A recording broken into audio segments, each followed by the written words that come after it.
Thank you very, very much, Akua, for this run through the theory of some of the gender issues in peasant agriculture that you come up with.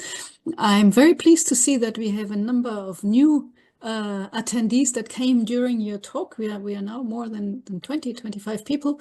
And maybe for yourself, Akua, they come from most of the regional projects that Interfaces supports. We also have some people here whom I don't know. So if any of you asks a question or wants to make a contribution to the discussion, please do identify yourself. So that Professor Britwum also knows where you're coming from.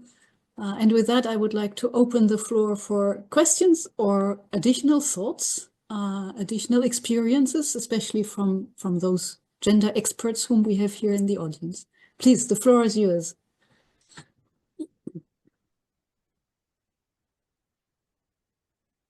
It's to be first. Tina, please go ahead. Yeah, I thought I start with a warm-up. Go ahead, yes. Akua, it was amazing actually how you wrapped up more or less the whole history of gender and agricultural research, moving from bit to what is current research strains, and also highlighting the different research thoughts that are emerging. And I highly appreciated also seeing your alternative lenses. And what piqued my attention, what I haven't really thought through, is what on one of your last slides where you mentioned women subsidize international capital. And that struck me, and I thought maybe you could dwell a little bit more on that, because I haven't thought through that concept really, and I guess more of our listeners also not. So if you can explain a little bit more what exactly you refer to, how does it link up to also then how we want to see gender playing out in the agricultural sector, in rural development in this way. Thanks. So I do one question at a time, right? Yes, I think that's good if you do that. Okay. Yeah. Thanks for that, Tina. No, the fact that when you have what we call petty commodity production, then production is for exchange for household need, and the final beneficiary of the product has no contact with the producer. And that product also is situated within traditional production relations, which does not allow other members of the working group to lay claims to their the outcome of their productive work. So let me give us an example using cocoa production in Ghana. You know, if you take the difference between Ghana and La Côte d'Ivoire, where cocoa is grown on plantations. So La Côte d'Ivoire, cocoa is grown on plantations, and people are there as waged workers, and they are paid. So the connection between worker capital is very clear.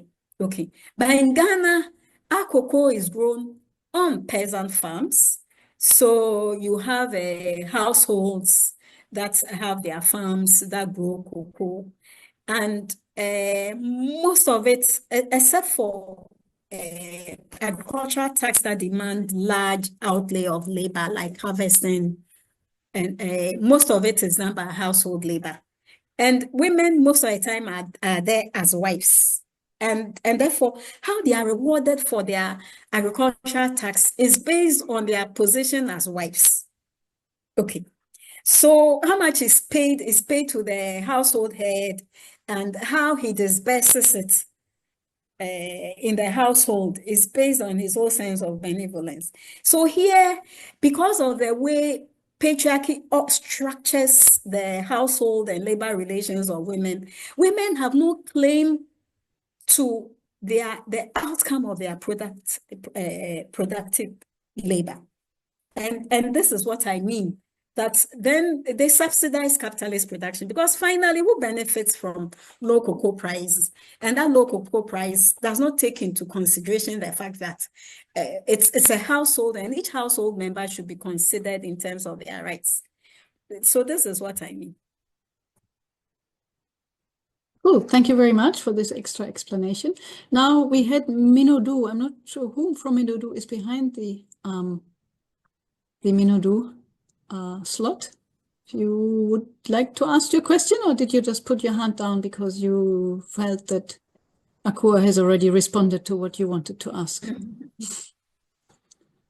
Or maybe they were caught up in a phone call or something like that. So anybody else who would like to raise a question, please go ahead. We do have a number of people here who are working on gender issues in their thesis work. So yeah, please, Elizabeth Yeboah, I would like you to go first, and Cecile, you come afterwards. Okay. Elizabeth, please. Yes. Sorry, I am Elizabeth from the Declare Project. I would like to ask the speaker if solely I joined the conversation late, and I would like to ask whether most of her projects are basically based in Ghana or not. And if they are based in Ghana, I would like to have some follow-ups about the gender issues. Yeah, indeed, Elizabeth, most of my research work is based in Ghana. I've had the occasion to collaborate with colleagues working in South Africa, and also had the occasion to also supervise students who have worked in other contexts, but most of my own research work is based in Ghana. Okay, thank you very much for that information. I'm currently also working in Northern Ghana, and it's been an interesting time working here. And as you said earlier, maybe a lot of people know that in the northern side of Ghana, patriarchy is a thing here, and that most household heads are like the men are the owners of the land. And during my study, I've been able to realize that, okay, according to certain husbands' goodwill, they decide to give sometimes certain portions of their land to their wives to maybe do vegetable farming. But then in the communities, there is something called like women farming, like maybe shared nut harvesting, where the women are entitled to just harvest the nut, and the proceeds they get belong to the women, but yet they also use it to take care of the family, support the family. And some women who are allotted lands to plant the vegetables like tomatoes or pepper, also some way, somehow, certain work on the field, they are not able to execute themselves. So their husbands intervene. So some way, somehow, the men feel maybe they've done the women a favor, or the women are supposed to use some of the money to support the home. My question then is, do you think there should be a well-defined claims as to whether if a man or a husband or a household head decides to give the wife a land, like there should be clear defined terms as to the terms or like the conditions where the woman can support or not, or whether you see it's something that can be doable in the Ghanaian system. Yeah, let me respond to your question by giving my own observation and a bit of a background. Because for us in West Africa, one of the things is the fact that women have well-defined provisioning role. So when you say provisioning role, women have to provide for household upkeep. So that farm that women get, they are normally called gardens. Some call them family farms. Women use that to grow vegetables for their cooking pots. And then if they are able to make any surplus, some of us call it the price surplus. They sell it so that they can use that also for to purchase other things, because now it's not possible to have anything like soap and all that. Then there's also this whole area of bundles of rights that people have talked. There are all kinds of contestations around that. So this is how can one is looking at this whole issue of bundles of power. Because then communally owned land off-farm season activities, harvesting wild fruits. So women harvest wild fruits, but the wild fruits they harvest is still for the provisioning, because then it's dry season and their gardens are not producing the vegetables. So the gender role is that women have provisioning roles, and women do not have access to male, traditionally, they do not have access to male labor. So if men have to work on women's farm, then they are doing them, what do you call it? It's an entitlement that they think that they do not deserve. It's the reverse. So if men are feeling resentful, then it's because it's challenging the gender norms as well. So what really should be the solution?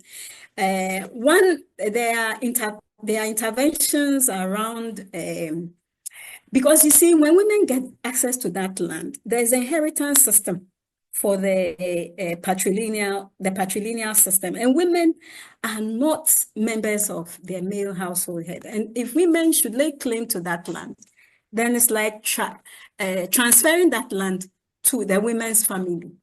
So there are all these tensions about that, and some of us think that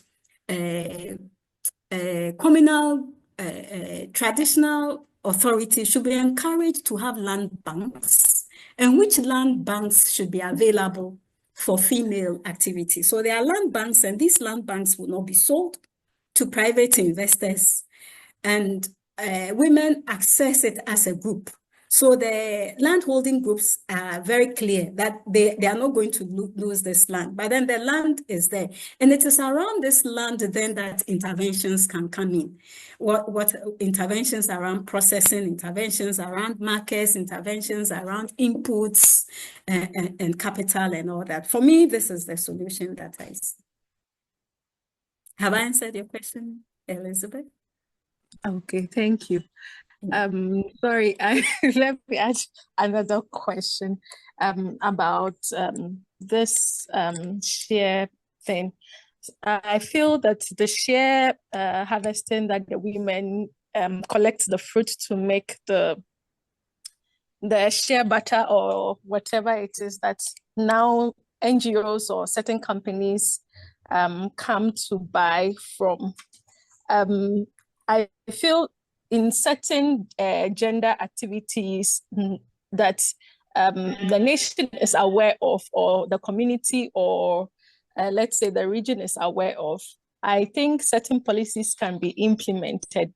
Per my own observations, I feel that maybe the women are being cheated, because it's like they do the necessary effort, and the end user, or like the middle person who comes to buy the product, gives them only a certain portion of the money, which does not really represent the effort they've made. But there is an example of, I think there's a tie and dye women association in Cape Coast, where they have an association that if they produce, let's say, local tie and dye dresses, they have formed an association where they sell to international markets, and their pictures or whatever had been branded about it, that you can locate the originators of that particular product in it. So some way, somehow, I feel maybe some of these policies can be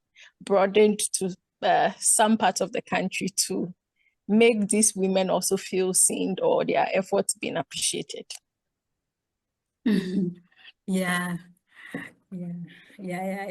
It's the whole thing also about this whole alternative lenses and how we look at it, because then there's this whole debate about middle persons and how they are exploitative and all that.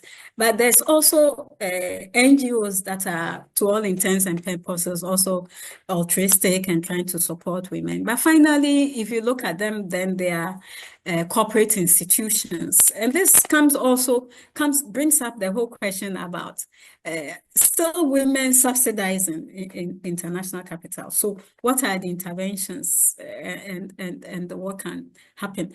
And is it enough to just take over, the state takes over and be the direct distributor?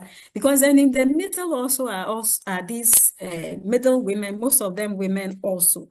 And are they that exploitative? I've had to do some work around tomato traders, visiting this thing about middle women, and that's also another conversation we can have. But I see that we don't have much time, so okay. So you may continue your discussion bilaterally. Cecile, I had you in the line, but did you withdraw your hand? Yes, please go ahead, Cecile, and after that, Tan, please. We cannot hear you, Cecile, although you are unmuted. I'm not sure what happened to your microphone. I can't hear you. Now you're muted.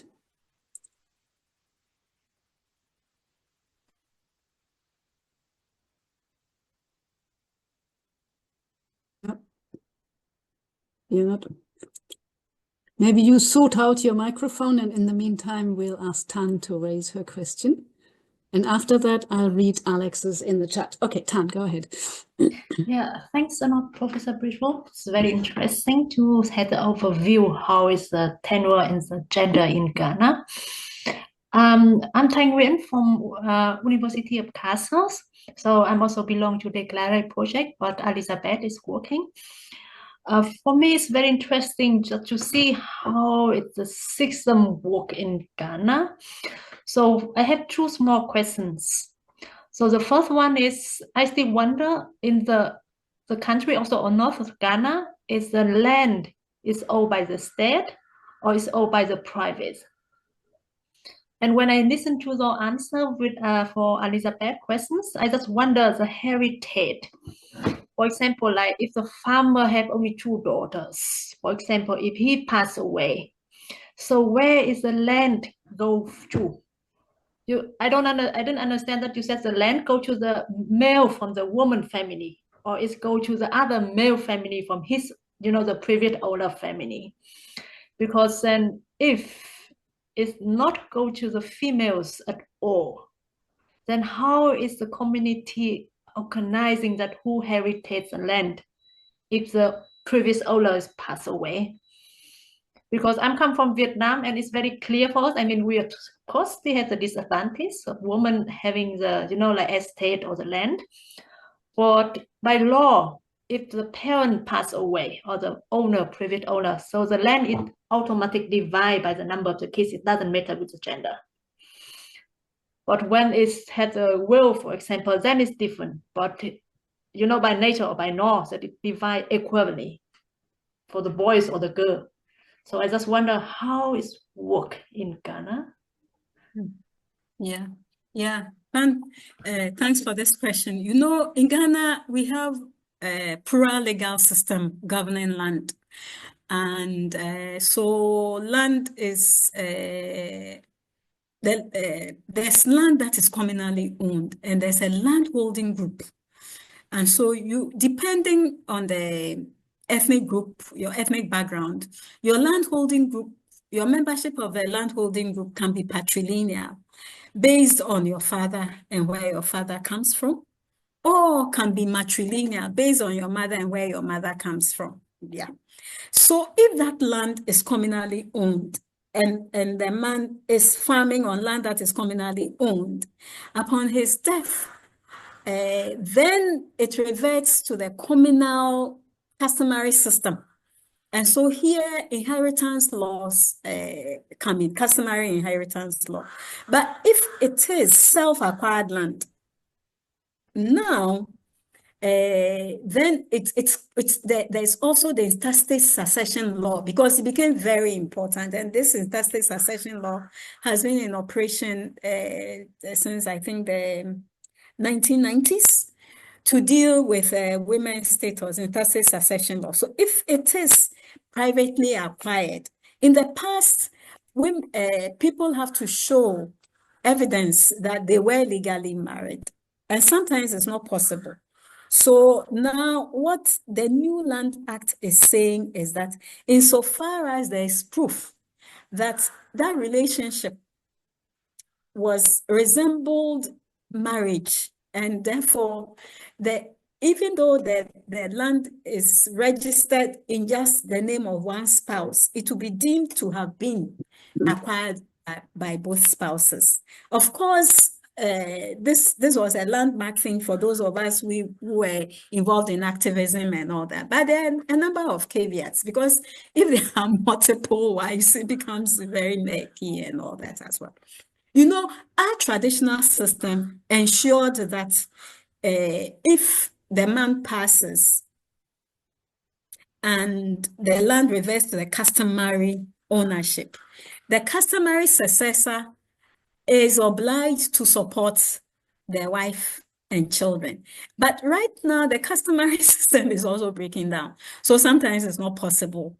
And then divorced women, they are not also always interested in staying. They want a different life and all that as well. So these are the issues. These are real issues. So in terms of some of my interventions, I've said that, look, in dealing with women as workers, we need to look at a multiplicity of acts, social protection for women, inheritance laws, and even like the Land Act that we followed very actively. Yeah. Yeah, thanks a lot. I mean, for me, it's also interesting to understand. And you see that if the men also supporting the right of the woman, they are supporting also their kids as well. Because if the land is losing, so I don't know how it will work. For example, like they don't have enough land for like provide enough food for the kids, for example, because his wife don't have the right to use the land for farming anymore. That's for example. Well, the customary successor is expected to maintain that land that the husband was working on before he died and support the women and children. Yes. Okay. Okay. And once she remains there, she's also entitled to the land, the garden farm. She's also entitled to that. The problem really is the land markets. Yeah. That are just taking over the communally owned land. And all these poor families also do not have the economic resources to buy land. And you know, peasant farming depends on large tracts of land because it's labor intensive, and also require that at a certain number of years, land is left to fallow. And so this is where the danger is. Okay. Thanks a lot. Good. Thank you. Akua, we've got two questions in the chat. I'm going to read the first one. So this is from Alex Bampo. What are your perspectives on large-scale industrial agriculture and contract farming? Do you identify any potential benefits for women within these models, or do you consider that they may reinforce existing inequalities? Maybe you can give a brief answer to this one. Yeah, so I'll start with this one, right? Okay, Alex, large-scale industrial agriculture, contract farming. In fact, you find out that in the hierarchy of labor rights, agricultural farms are very low in terms of farm workers and their ability to get the best out of working relations. So insofar as our labor laws cannot protect wage workers, that's where the problem lies, you know. And most of the time, our countries are very eager, this whole issue about race to the bottom, to lower labor rights so that we can attract foreign direct investment. So this is where it is. And then people have also said that the transition to cash crop is normally transition to hunger because the incomes are not enough to support farm families. And most of their needs are met also by subsistence farming. And when large-scale agriculture takes over that, most of the time they take over the land. And in terms of how much labor they can absorb is very little. So these are some of the issues because we don't have a corresponding industrialization that can absorb the labor that has been shed off the land as well. So what's potential benefits? Indeed, they reinforce existing inequalities. They do. Because then most of the time, the young ones, they are told they don't have the skills. And large scale, as I said, this labor is technology intensive. And so, yeah, I believe that we should be looking at cooperative farming, but we should also be talking very seriously also about what other alternative forms of production that can absorb labor that is shed off the land. Yeah, so it needs to be a change in the entire rural setting, rural-urban setting, I guess. Good. We have one more question in the chat. Cecile typed her question since her microphone doesn't work. In northern Ghana, in case of farm labor, women will mostly be paid in kind, in groundnuts, and men in cash. And some tasks are gendered, like examples, weeding or spraying insecticides. My question is how Professor Britwum perceived the changes in terms of land labor dynamics between the North and the South. Does she see common trends? Yes, Cecile, yes and no. Yeah. So if we are talking about changes in terms of land labor dynamics, there is no. First of all, even though most of southern Ghana is matrilineal, we also have patrilineal groups in southern Ghana, like the Evers, like the Gas, and all that. And we find significant differences between land access and so we talk about patrilineal north and patrilineal south. And a lot of it depends on how women are conceptualized within farm families. And this is also how come I'm asking about the narratives that legitimate women's access. So the narratives are different, because clearly in some narratives, women are seen as farmers in their own rights. So where the narratives support women as farmers in their own rights, then access routes and having independent farmlands is possible, and they are able to navigate that space. And you find a bit of that within some patrilineal groups in southern Ghana.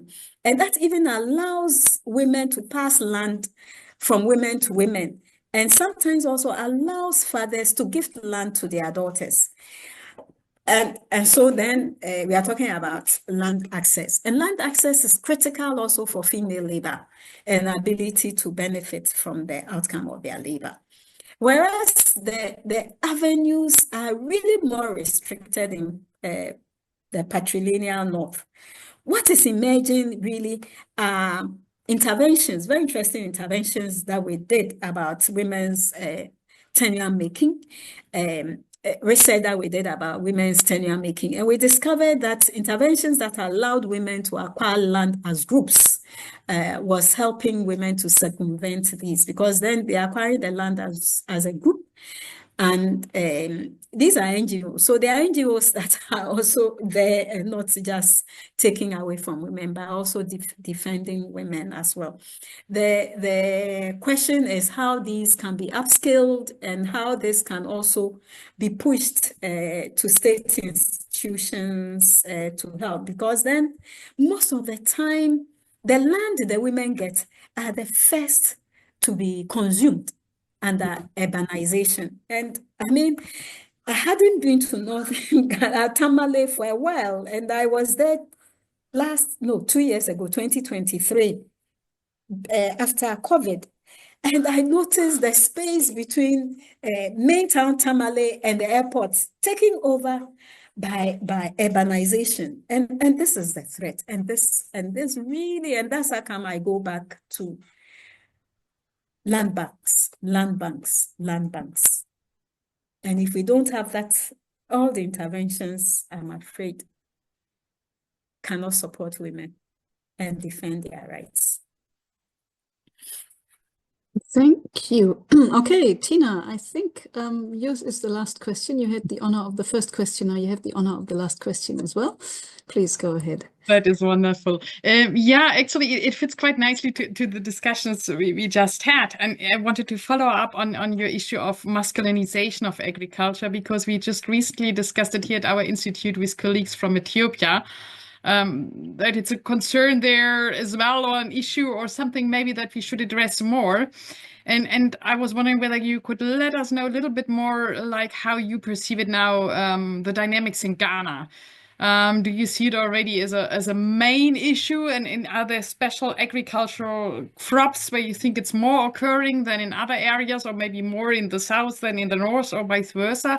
Like, could you let us a little bit know more what is happening in this regard in Ghana already?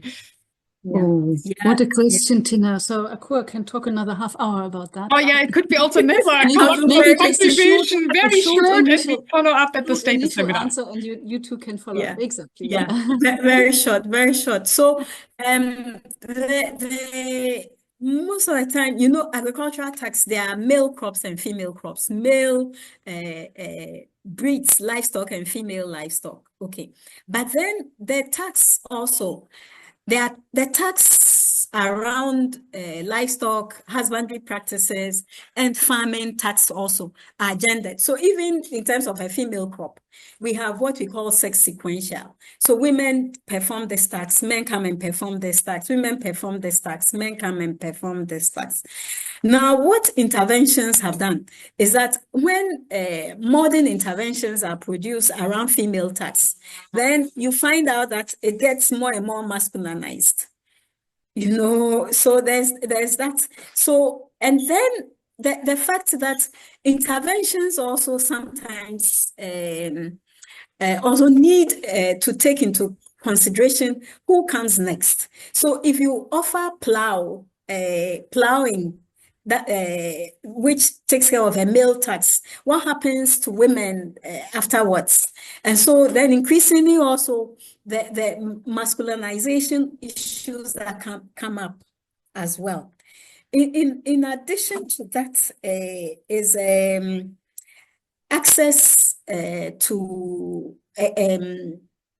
crops, access to extension services. And most of the time, extension services also, depending on the community and what the gender norms are, then sometimes extension agents have to go through men in order to get to women.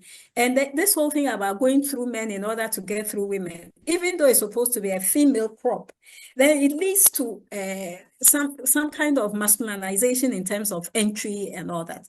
So yes, indeed, and the masculinization becomes hidden when it's around all these sex sequential attacks within agriculture.